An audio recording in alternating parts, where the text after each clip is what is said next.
નમસ્કાર દર્શક મિત્રો, આપ જોઈ રહ્યા છો સંવાદ ગુજરાતી।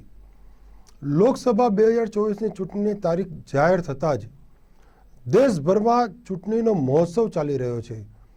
તેવામાં ગુજરાતમાં હિન્દુત્વ અને સનાતનના નેજા હેઠળ એક પાર્ટી એકમ સનાતન ભારત દળ લોકસભાની ચૂંટણીમાં ઝંપલાવવા તૈયાર છે। પાર્ટીના ગુજરાત પ્રદેશ પ્રમુખ શ્રી મિતેશભાઈ આપણી વચ્ચે આજે ઉપસ્થિત છે, તો તેમની જોડે સીધો સંવાદ કરીશું। મિતેશભાઈ, તમારું સ્વાગત છે સંવાદ ગુજરાતીમાં। જય શ્રી રામ। મિતેશભાઈ, એકમ સનાતન ભારત દળની સ્થાપના ક્યારે થઈ અને આ દળની સ્થાપના કરવા પાછળનો આપનો મુખ્ય હેતુ શું છે?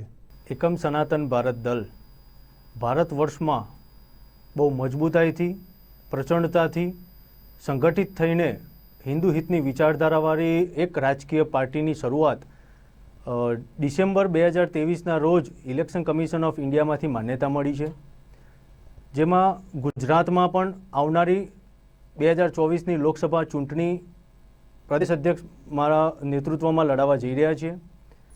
મિતેશભાઈ, અત્યારે ભારતભરમાં દેશના પ્રધાનમંત્રી માનનીય શ્રી નરેન્દ્રભાઈ મોદીની ગેરંટી અને મોદીના નામની સુનામી ચાલી રહી છે, અને એમાં પણ ગુજરાત એ તો મોદીજીનો ગઢ કહેવાય। ઓપિનિયન પોલમાં પણ ગુજરાતમાં 26 સીટ ભાજપની બતાવે છે।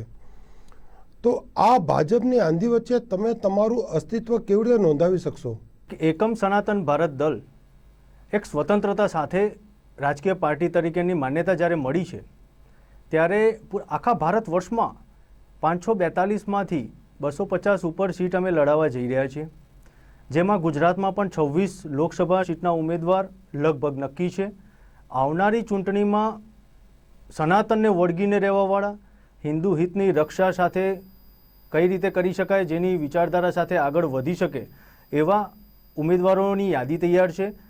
વાત રહી ભારતીય જનતા પાર્ટીની, તો ભારતીય જનતા પાર્ટી જે રીતે તૃષ્ટિકરણની નિશાનીનો સંકેત ભજવે છે, એ રીતે એ જોતા એકમ સનાતન ભારત દળ કટ્ટર હિન્દુત્વવાદી વિચારધારા પાર્ટી તરીકે ઉભરી આવશે અને ગુજરાતની તમામ 26 લોકસભા સીટની જનતાનો અમને સાથ અને સહકાર રહેશે એવો અમને સંપૂર્ણ વિશ્વાસ છે। 26 લોકસભા સીટના ઉમેદવારોની યાદી જે રીતે મેં આપને વાત કરી એ રીતે લગભગ નક્કી છે, જેમાં 18 વર્ણના ઉમેદવારોની યાદીમાં સમાવેશ થાય છે, જેમાં ક્ષત્રિય હોય, બ્રાહ્મણ હોય, સુવર્ણ હોય, બધાની એક સંમતિથી, અને જે રીતે આદિવાસી સમાજ પણ છે આપની સાથે, આદિવાસી સમાજમાંથી બી છે, મહિલામાંથી બી અમુક સીટની અમે દાવેદારી નોંધાવવા માટેની અરજ કરી હતી, જે પ્રમાણે સ્વીકાર કરેલી છે ઉમેદવારોએ, એ જ રીતે તમામ સીટના ઉમેદવારો લગભગ નક્કી છે। મિતેશભાઈ, તમારા ભવિષ્યની રણનીતિ શું છે? ભવિષ્યમાં પણ એકમ સનાતન ભારત દળ સાથે જે લોકો જોડાયા છે, જે લોકોએ ઉમેદવારી મજબૂતાઈથી, પ્રચંડતાથી આગળ વધારવાની તૈયારી બતાવી છે, એ લોકો સાથે જે લોકોનો સાથ ને સહકાર રહેશે, તમામ લોકોને હિન્દુ હિતની રક્ષાની જવાબદારી એકમ સનાતન ભારત દળની રહેશે। અને આવનારા સમયમાં મહિલા સુરક્ષા, યુવા, કિસાન, આ બધા મુદ્દાઓને આવરી લઈને ગ્રામીણ સ્તર સુધી જે સમસ્યાઓ પડી રહી છે, જેમ કે મંદિરો જે સરકારી નિયંત્રણમાં છે, લવ જેહાદનો મુદ્દો હોય, તુષ્ટિકરણની નિશાનીનો જે સંકેત જે અથવા બીજી કોઈ પાર્ટીઓ ભાગ ભજવતી હોય છે, તો કટ્ટરતા સાથે આપણી એકમ સનાતન ભારત દળની પાર્ટીનો રોલ, એજન્ડા શું રહેશે એની રણનીતિ આગળના દિવસોમાં નક્કી કરીને આગળ વધવામાં આવશે। મિતેશભાઈ, સંવાદ ગુજરાતીના માધ્યમથી આપ જનતાને શું અપીલ કરવા માંગો છો?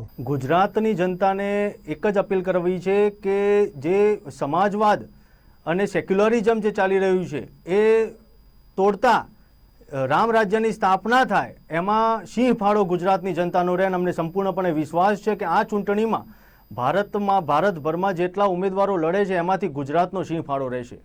મિતેશભાઈ, આપ અમારા સ્ટુડિયો પર આવ્યા અને અમારા પ્રશ્નોના ખૂબ સુંદર જવાબ આપ્યા। સંવાદ ગુજરાતી આપનો ખૂબ ખૂબ આભાર માને છે।